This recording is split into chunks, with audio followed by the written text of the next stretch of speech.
Então, com essa palavra introdutória, eu queria trazer o testemunho. E eu quero deixar bem claro que tem um detalhe que eu vou falar que eu não vou falar em nenhum outro lugar. Eu só vou compartilhar com vocês, porque a Monte Tabu é minha família. Eu sou besta para chorar. Quando eu vinha 14 anos atrás, sem nenhum parente, vocês me acolheram.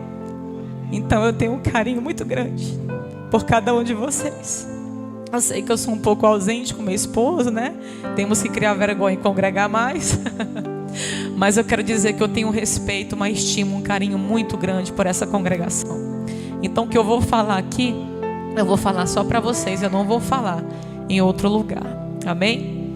Queridos, eu coloquei alguns pontos aqui para você entender que o que Deus fez na minha vida, o plano dele, mesmo depois de sofrimentos, mesmo depois de caos, como o povo de Israel estava vivendo, mas o Senhor tinha um plano no futuro, que eu não sabia quanto tempo iria durar esse plano para se concretizar, mas no tempo dele, segundo a sua soberana vontade, ele se concretizou. Eu acho interessante a gente também poder lembrar aqui sobre essa soberania da vontade de Deus, que a gente não entende, não adianta. Lá em Isaías, no capítulo 55, o Senhor mesmo vai declarar através do profeta: os meus caminhos e os meus pensamentos são muito mais altos do que os vossos pensamentos. Lá em Romanos capítulo 11, quando o apóstolo Paulo vai fazer um cântico ao Senhor nesse capítulo, e ele vai dizer: quem conheceu a mente do Senhor? Em outras traduções, quem poderá sondar, discernir a mente do nosso Deus? Lá em Provérbios, no capítulo 16, você lembra o próprio sábio Salomão dizendo: o homem, ele maquina, ele planeja muita coisa no seu coração, mas é Deus quem vai determinar o seu caminho e todos os seus passos. Então Deus está no total controle da nossa vida. Ele está no total controle das nossas decisões e emoções.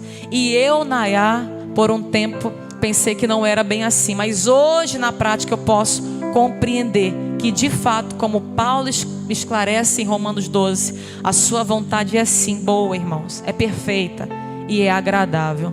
A vontade soberana de Deus é melhor do que a minha e a sua vontade, e o tempo de Deus também é melhor do que o teu tempo e a tua ansiedade. Vamos aprender a descansar no Senhor. É isso que Deus tem me ensinado nesse tempo. Então, de forma sucinta, eu coloquei só alguns pontos, mas de forma sucinta, para você entender. Eu tive o Israel em 2009, e depois dele eu te confesso que eu não queria, não pensava em ter filhos. Mas passaram-se os anos, e eu fui fazer faculdade. Depois que eu terminei, agora vamos tentar ter um filho, como se eu governasse a minha vontade, né? E aí em 2015 foi quando eu sofri a primeira perca. Aí em 2016 eu sofri a segunda perca. 2017 a terceira perca. 2018 a quarta perca. 2019 eu não engravidei. 2020, ano passado, ano retrasado, a quinta perca.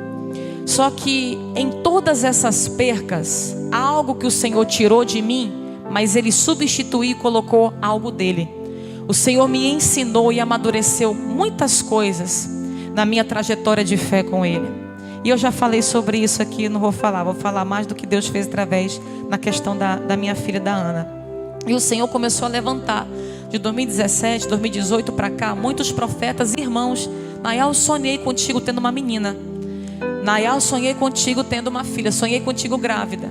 E eu ficava na minha mente: ô Jesus, não me ilude não, Jesus, não me ilude não. Mas eu ficava ali ouvindo, mas eu guardava no meu coração. Talvez muitas pessoas que estão de fora não entendem o coração de esperança que uma mãe tem. Porque era para mim ter desistido, né? 5 percas seguidas. Mas eu não sei te explicar, havia um pouquinho de esperança, como o Senhor disse através de Jeremias: eu que vou dar essa esperança, é Deus que dá. Porque se for depender de circunstâncias favoráveis, nem sempre elas serão positivas para nós. Mas o Senhor é que implanta uma sementinha de esperança. Eu ouvi muitas palavras, irmãs, que poderiam me colocar aprisionada dentro de um cativeiro como o povo de Israel.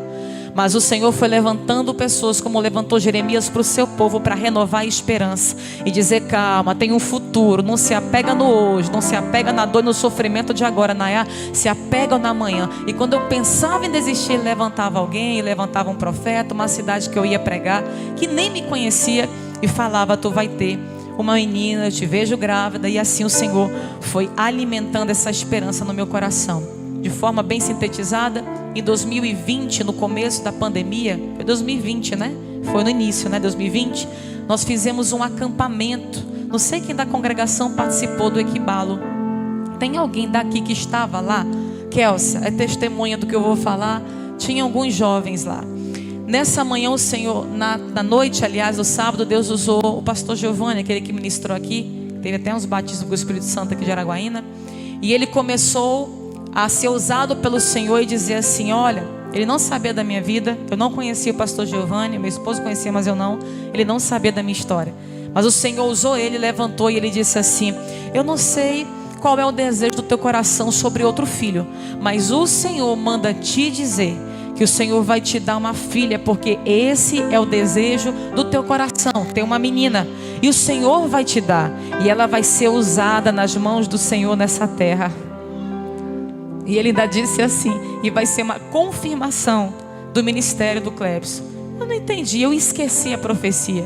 Com 2 meses depois, pandemia, né, meu irmão? Só dentro de casa, engravidei.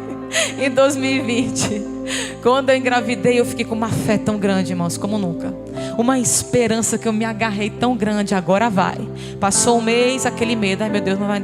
Agora passou um mês, vencemos. 2 meses, 3, nunca tinha ido tão longe. 4 meses de gestação. Então eu tive, não lembro se eu cheguei a ter um sangramento. Sei que de repente eu fui fazer uma ultrassom de rotina e o doutor disse: não tem mais batimento cardíaco. O irmão saiu de lá desolada, segurando o choro para não mostrar fraqueza para ninguém. Mas quando entrei no carro, comecei a chorar. Senhor, tu não disseste, Senhor, que tu ia me dar de novo, Senhor, de novo. O Senhor falou na frente de tanta gente, eu acreditei. Também não acredito mais em profeta. A rebeldia quis entrar. Não acredito mais no negócio desses profetas, não. Tadinho do irmão Giovanni. E aí, não foi só ele, entre outros, né? Passou o tempo, perdi. Mas nessa perca algo diferente aconteceu. Porque quando ele falou que não tinha mais batimento, veio aí uma fé do Clebson Bandeira na minha vida. E já era de tarde, eu falei: eu vou entrar para dentro do quarto, ninguém bate, ninguém me incomoda. Eu fiquei dentro do quarto. E eu fiquei orando até de noite, irmãos, pedindo para Deus ressuscitar.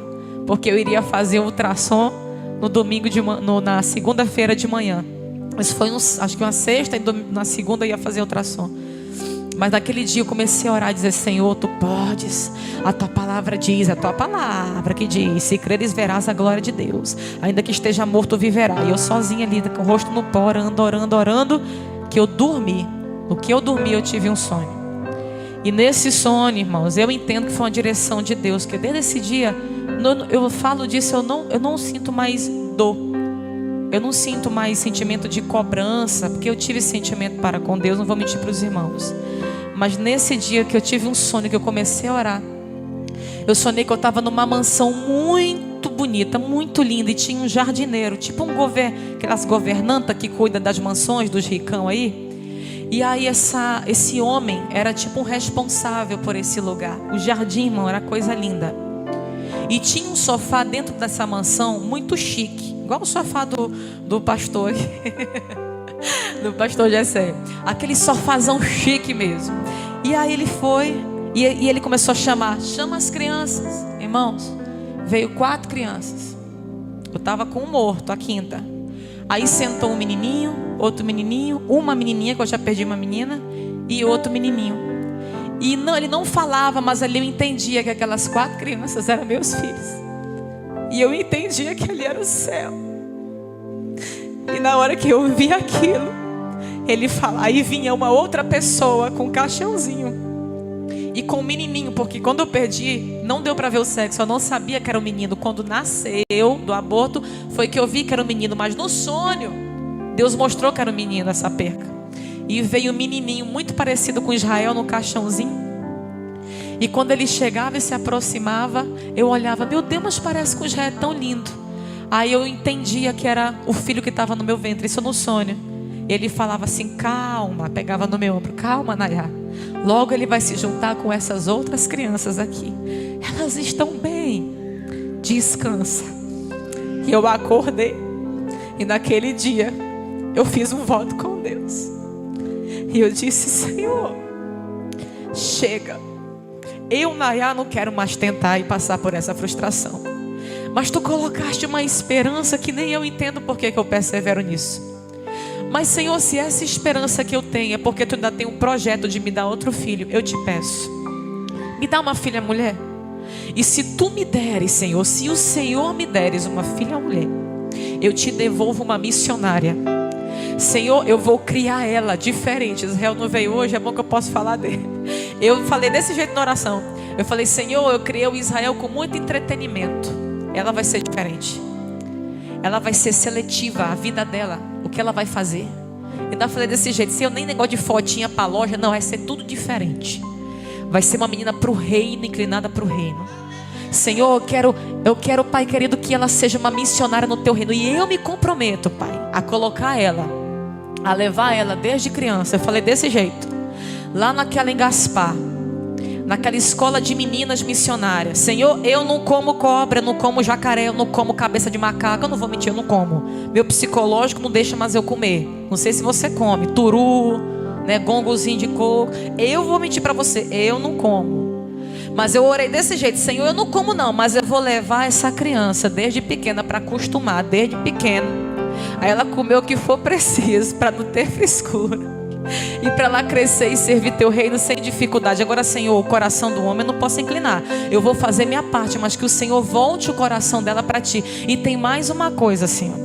Se o Senhor me deres essa menina, Pai, quando ela tiver 1 ano de idade, eu vou fazer um culto lá na minha casa, no aniversário dela, e chamar de esquina a esquina todos os meus vizinhos, e eu vou falar do Senhor para essas pessoas. E tem mais uma coisa: se o Senhor me der uma menina, Pai querido, e me confiar a vida dela, Senhor, e me ajudar a criar ela nos teus caminhos para a obra missionária, eu te peço também que o Senhor venha colocar dentro dela, Pai, a chama, a ousadia e a coragem que tu deste para o meu esposo. O Clebson não está deixando sucessor, e nem um legado de sucessor no sentido de um preparo, como Moisés fez com Josué. Mas, Senhor, que tu possa, Pai querido, que o Senhor deu para o Clebson, fazer que a Ana dê continuidade debaixo da tua unção. E aí eu não lembrava da profecia do pastor Giovanni, que ele disse depois. Eu fui saber esses dias que eu fui lembrar, que ele falou justamente isso, que seria uma confirmação do ministério do pastor Clebson Bandeira.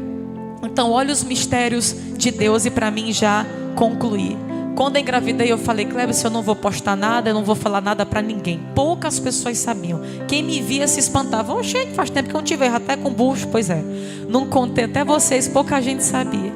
Mas quando eu fiz isso, foi uma orientação de Deus ficar mais na minha mesmo. Passando-se um tempo já, então quando eu descobri da gravidez, pulei isso aqui que eu já tenho 2 pontos, eu vou já orar. Quando passou esse tempo da gravidez, eu pulei uma parte. Quando eu fiquei sabendo, olha o mistério, quando eu fiquei sabendo que eu estava grávida, estava tendo uma conferência com o pastor Jabes de Alencar, lá na Jerusalém à tarde. Não sei se vocês lembram, alguém foi daqui. Nesse dia eu descobri que eu estava grávida. Eu tinha acabado de perder um bebê. Tinha nem 1 ano. Quando eu engravidei em 2021 já, que eu fiquei sabendo que eu peguei ali o teste, eu mostrei para minha esposa, comecei a chorar. Olha a fé da mulher: meu Deus, de novo vou perder. Olha, depois de 2020 ter pedido, ter orado, né? Pedi, fiz um voto com o Senhor. Mas aí eu comecei a chorar. O Clebson: não, meu amor, agora vai. Aquele jeito do Clebson, né? Agora vai em nome de Jesus. Não, meu amor, já foi 5 vezes. Mas agora você tem um homem de Deus nessa casa. Eu não sou menino do buchão, não. Eu sou profeta. E eu estou dizendo que agora vai, em nome do Senhor Jesus. Sai, Satanás. Aí fez aquela jeito dele lá.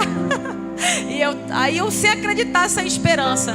Bora lá para a conferência. Aí eu vou: não tem nem cabeça para ir para a conferência. Você vai, que você não se governa, você não anda por sentimento, nós vamos juntos. E aí nós fomos juntos, eu, ele e Israel. Eu fui toda de chinela, desarrumada, estava sem vontade de ir. Eu estava desolada, irmão, pensando que ia perder de novo. Quando eu sento na cadeira, passa uns 20 minutos, o Clebson sobe na escada, que eu fiquei na galeria, e faz assim para mim, ó. Eu já fui zangada. Mulher sabe, né, quando briga com o marido. E eu já fui zangada. Ai, meu Deus, o Clebson vai me chamar para ficar lá na frente, eu estou toda desarrumada. Aí na hora que ele chegou: vem cá. Aí virou para o irmão do lado, presbítero Josimar da Alto Refúgio, e falou bem assim: fala para ela o que o senhor acabou de me falar quando eu cheguei na igreja. Eu não vou falar não, o senhor que vai falar. E ele não entendendo nada, ele falou assim: tu lembra que 4 anos atrás eu coloquei a mão na tua barriga, na Auto Refúgio, quando tu pregou, e eu orei por ti? Lembro vagamente, irmão. Pois é, eu orei, mas chegou o tempo da promessa se cumprir. O Senhor vai te dar uma menina, ela vai ser uma missionária na obra de Deus. E dessa vez, assim te diz o Senhor, vai segurar. Eu já vejo ela formada para a honra e glória de Deus. Não tema, que o Senhor já te deu. Eu já vejo ela perfeita nos teus braços, assim diz o Senhor. Aí de novo, a mulher incrédula: meu Deus, não me ilude não, Jesus, não me ilude não. Eu comecei a chorar, irmão, não prestei nem atenção no que o pastor Jabes pregou. Eu chorei a mensagem todinha, mas aqui orando: Senhor, faz isso mesmo, Senhor. Senhor, não me deixa ser iludida de novo, Senhor, faz isso. E foi quando eu decidi esconder a gravidez. Passou os meses, eu vou no 8º mês, na minha penúltima consulta, a médica diz: Nayá, nós vamos ter que tirar com 37 semanas. Tem uns médicos que conhecem a tua situação, e o Senhor diz, aliás, Senhor não, ó, disse assim: já tem que tirar, é melhor tirar logo, já teve muita perca, é bom a gente tirar. Aí me angustiou, que eu queria ter normal, não sabia nem se eu podia, mas eu preferiria pela recuperação. E naquele momento, irmãos, eu fiquei angustiada. Aí eu lembrei de uma profecia de 2 meses antes, da pregadora Mariana, que eu já trouxe aqui, que é usada pelo Senhor, e disse assim: Nayá, assim te diz o Senhor, 2 meses antes disso, eu não estava lembrando. Deus orientando em tudo, irmão, em tudo, regendo em tudo.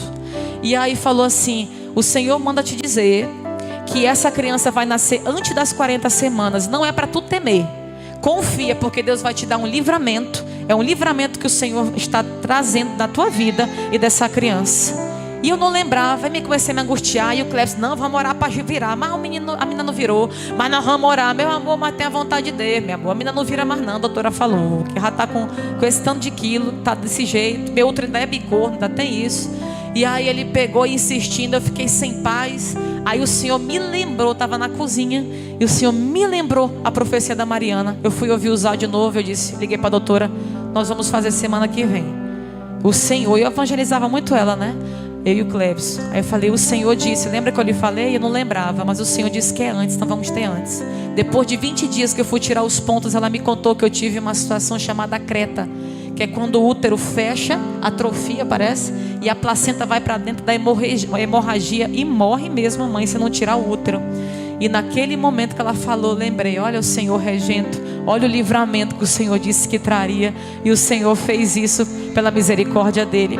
E no 8º mês também, eu fui pregar em São Geraldo do Araguaia. Tudo Deus confirmando, irmão, me animando, me dando esperança, mesmo eu sem fé, mesmo eu morrendo de medo de perder de novo. E o Senhor levantou a presidente do ciclo de oração, que nem conhecia a minha história, no interiorzinho de São Geraldo do Araguaia.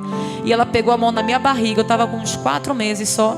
E acho que eram uns 4, 5, 6 meses, que 6 meses. Ela virou e falou assim: assim te diz o Senhor, irmã missionária Nayá, tu vai ter o prazer de cuidar. O Senhor te diz que tu vai ter o prazer de trocar. O Senhor diz que tu vai ter o prazer de criar.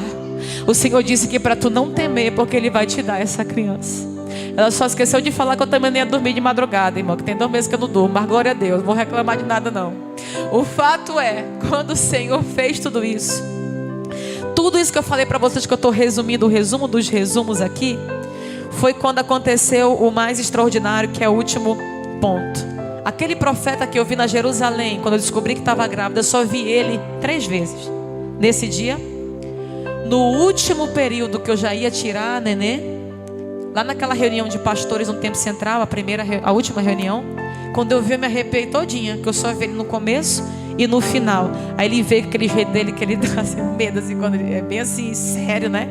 Aí ele chegou assim, pegou na minha mão: lembra de mim? Lembro, como é que eu não vou lembrar? Pois o Senhor disse, né?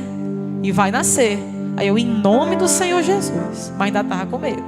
Em nome do Senhor Jesus, já estava no 8º mês. Aí nasceu a Ana. Aí quando nasceu a Ana, depois de 28 dias, ela teve uma infecção, uma sepsis tardia. Pouca gente sabe disso. Eu fiquei mais ou menos uns, acho que 14 dias, eu acho, no hospital, 13 dias no hospital, internada, com ela sendo medicada por antibiótico. E na hora que a gente estava lá, um dia antes de eu sair, quem que aparece no hospital, irmão? O profeta. Chegou lá e falou assim: irmã Nayá, quando eu abri a porta, eu estava sozinho nesse dia. Quando eu abri a porta, meu Deus, o que é que o senhor veio fazer aqui? Pelo amor de Deus, já tô é com medo. Aí ele chegou assim, Eita, irmã Naya, deixa eu ver a benção. Eita, mas esse Deus é fiel, né? Esse Deus é fiel. Eu peguei, Ele é fiel. Ele é fiel mesmo quando a gente duvida, mas Ele permanece fiel. E ali ele sentou no sofazinho. Eu só vim te dar um recado. Quando tu sair daqui, porque amanhã tu vai receber alta. E eu recebi alta no outro dia. Tu vai para tua casa e tu vai marcar um sábado, porque eu viajo a semana inteira. E tu vai reunir os teus filhos, a tua sogra, o teu marido, mais ninguém, na tua casa, porque o Senhor tem um recado para entregar. Isso que eu vou falar, só vou falar aqui, não vou falar isso aqui mais para ninguém. E ele falou assim: eu vou trazer um recado do Senhor sobre a vida do Israel e sobre a vida da Ana. E até a Ana eu sonhei, o profeta se levantou falando do nome, e o voto que eu fiz foi por causa do que Ana fez com Samuel, a entrega. Por isso também coloquei o nome de Ana. Para terminar o testemunho, nesse momento que ele disse isso, que eu saí no outro dia, isso foi uma terça, no sábado eu marquei para ele lá em casa. Aí vem o mistério. Ele não sabia do voto que eu fiz em secreto, só eu e Deus sabia. A única pessoa que eu contei ainda foi ali a Adriana, né? E a Iracilda, numa chácara que a gente estava ali do pastor Givanildo. E eu compartilhei com ela, mas ninguém sabia desses detalhes. Irmão, aqui vem um mistério. Na hora que ele chegou lá em casa, ele pegou Israel e ele falou assim: vocês pensam que o Israel tem ministério na igreja e tal? E começou a falar: mas vai ser tudo diferente como vocês estão pensando. Com Israel vai ser diferente. O Senhor vai prosperar essa criança. O Senhor vai abençoar, e tu, Israel, vai ser um semeador no reino de Deus. E começou a falar tanta coisa linda. E ele estava precisando de um renovo, meu irmão, faz tempo, adolescência. E ele começou a chorar ali e receber do Senhor aquela palavra. Quando foi depois, ele não sabia do voto que eu fiz das missões. Ele chegou e disse assim: a Ana, está aqui o país que o Senhor está dizendo que ela vai. Aí mostrou o país da África, a nação da África, esse continente, mostrou para a gente, aquelas crianças dançando, um vídeo que está rodando. É para esse lugar que o Senhor chama essa criança. Essa criança é para vocês esconderem. Orem sobre essa criança. O Senhor tem um chamado sobre ela. E o Senhor me trouxe aqui para ungir essa criança. Aí ele pegou o óleo, irmãos, foi muito forte. Pegou os 2 pezinhos dela e ungiu. E começou a orar. O Senhor está dizendo que Ele vai levar essa criança às nações. E que Ele vai usar ela na obra missionária.